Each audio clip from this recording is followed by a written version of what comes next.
आज के वीडियो में आपका स्वागत है दोस्तों। मैं टिप्पणियों से एक प्रश्न का उत्तर देने जा रहा हूं।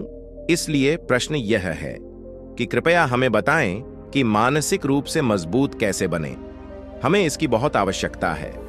तो आइए आज इस बारे में बात करते हैं कि मानसिक रूप से मजबूत कैसे बने और कैसे विकसित हों एक मजबूत मानसिकता। सबसे पहले आइए एक नजर डालते हैं कि एक मजबूत मानसिकता क्या होती है। अब बस इस पर एक नजर डालें। बुद्ध के अन्य श्लोक को बांधें। बुद्ध ने कहा कि पंडिता एक चट्टान के रूप में है जो तूफान से भी हिलती नहीं है, इसलिए बुद्धिमान है, प्रशंसा और दोष से अप्रभावित। अब क्या आपने चट्टानों के इन विशाल समूहों को देखा है? चाहे हवा कितनी भी तेज चले, ये हिलते नहीं हैं। बुद्ध ने भी उस चट्टान की तरह ही कहा था। बुद्धिमान लोग अपने जीवन में प्रशंसा और दोष से अप्रभावित रहते हैं और यह एक मजबूत मानसिकता है। इसलिए इस वीडियो में मैं आपके साथ कुछ युक्तियां साझा करने जा रहा हूं जिनका अभ्यास आप एक मजबूत मानसिकता बनाने के लिए कर सकते हैं। टिप नंबर 1 है जीवन में उतार चढ़ाव में एक स्थिर मानसिकता बनाए रखना। आप जानते हैं कि जीवन कैसा है। एक महासागर, कभी कभी महासागर शांत और शांत और शांत होता है और कभी कभी तूफानी होता है। ठीक है, हमें जीवन में उतार चढ़ाव का सामना करना पड़ता है। बुद्ध ने कहा कि इन्हें 8 सांसारिक स्थितियां कहा जाता है, जिसका अर्थ है प्रशंसा और दोष, लाभ और हानि, प्रसिद्धि और अपमान और खुशी और दर्द।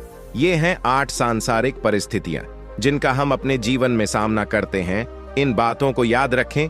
इसलिए बुद्ध ने कहा कि इन उतार चढ़ावों को स्वीकार करें और जीवन में जब भी लोग आपकी आलोचना करें, जब भी लोग आपको दोष दें, जब भी आप अपने जीवन में कठिन समय से गुजरें, यदि आप अपने मन और अपने बारे में सचेत रह सकें, भावनाओं और आपकी भावनाओं और इन भावनाओं और भावनाओं के पीछे न भागें, तो आप इन स्थितियों में अधिक स्थिर हो सकते हैं। आप इन स्थितियों में एक अच्छा भावनात्मक संतुलन बनाए रख सकते हैं। इसलिए सचेत रहना और स्वयं का अभ्यास करना बहुत महत्वपूर्ण है। इन स्थितियों में जागरूकता रखें और यह भी याद रखें कि आप अपने जीवन में हमेशा मीठी टिप्पणियां और मीठी राय और मीठे अनुभव प्राप्त नहीं कर पाएंगे। जीवन आपको कठिन समय देगा, जीवन आप पर नींबू फेंकेगा। इसलिए आपको जब भी स्थिर मानसिकता बनाए रखनी होगी, जब भी आप सचेतनता और आत्म जागरूकता का अभ्यास करके इन स्थितियों से गुजरते हैं, तो याद रखें कि टिप नंबर 2 मन के अंदर लचीलापन पैदा करना है। आप जानते हैं कि लचीलेपन का मतलब है खड़े होने और प्रतिकूल परिस्थितियों से गुजरने पर वापस उछालने की क्षमता। अपने जीवन में इस चुनौतीपूर्ण परिस्थितियों से गुजरें और इस एक चीज का अभ्यास करें जिसे आपको जानना होगा। और आपको एक चीज जो समझनी होगी वह यह है कि आपके नियंत्रण में क्या है और आपके नियंत्रण में क्या नहीं है। अगर आपको इसके बारे में अच्छी समझ है, मेरे जीवन में मेरे नियंत्रण में क्या है और मेरे जीवन में मेरे नियंत्रण में क्या नहीं है। उदाहरण के लिए, यदि लोग आपके पास आते हैं और यदि वे आपकी आलोचना करना शुरू कर देते हैं, तो वे आलोचनाएं, वे शब्द जिनके बारे में अन्य लोग बोलते हैं, आप अपने नियंत्रण में नहीं हैं, लेकिन जो आपके नियंत्रण में है वह उन पर आपकी प्रतिक्रिया है। यह हमेशा एक विकल्प है। आप इस बारे में सोच सकते हैं कि क्या मुझे इस पर गुस्सा होना चाहिए, क्या मुझे यह नकारात्मकता लेनी चाहिए, क्या मुझे यह नकारात्मकता उनके साथ साझा करनी चाहिए और नकारात्मक होना चाहिए। उनसे पूछें कि क्या आप इस तरह से सवाल कर सकते हैं, तो आप उस नकारात्मकता को लेने के लिए तैयार नहीं हैं। और यह भी याद रखें, एक मजबूत मानसिकता होने का मतलब यह नहीं है कि आप गिर रहे हैं और आपको चोट लग रही है और आप उदास महसूस कर रहे हैं। एक मजबूत मानसिकता होने का मतलब है कि आप जितनी जल्दी हो सके खड़े हो सकते हैं। जब आप इन कठिन परिस्थितियों से गुजरते हैं तो आप जल्दी से खड़े हो सकते हैं और आप अपने जीवन में सामान्य परिस्थितियों में जल्दी वापस आ सकते हैं, जिसे लचीलापन कहा जाता है।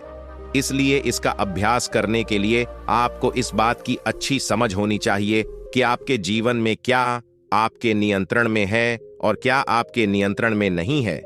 ऐसे अनुभव आपके साथ घटित होते हैं और वे बातें जो लोग आपसे कहते हैं, अन्य लोगों की राय, आपके बारे में अन्य लोगों के विचार आपके नियंत्रण में नहीं हैं, लेकिन वे सभी चीजें जो आपके मन के अंदर हैं, उनके बारे में आपकी राय, उन अनुभवों के प्रति आपकी प्रतिक्रिया पूरी तरह से आपके नियंत्रण में है।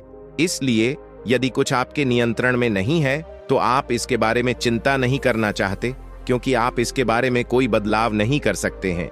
लेकिन अगर कुछ आपके नियंत्रण में है तो निश्चित रूप से आप इसके बारे में बदलाव कर सकते हैं। आप अपनी पसंद बदल सकते हैं, लेकिन दूसरों को नहीं। इसलिए इसे याद रखें और आपको एक समस्या भी पैदा करनी होगी, समाधान की मानसिकता। यदि आप समस्याओं से आसानी से घबरा जाते हैं या यदि आप समस्याओं से आसानी से घबरा जाते हैं तो समस्याओं को हल करना आसान नहीं है।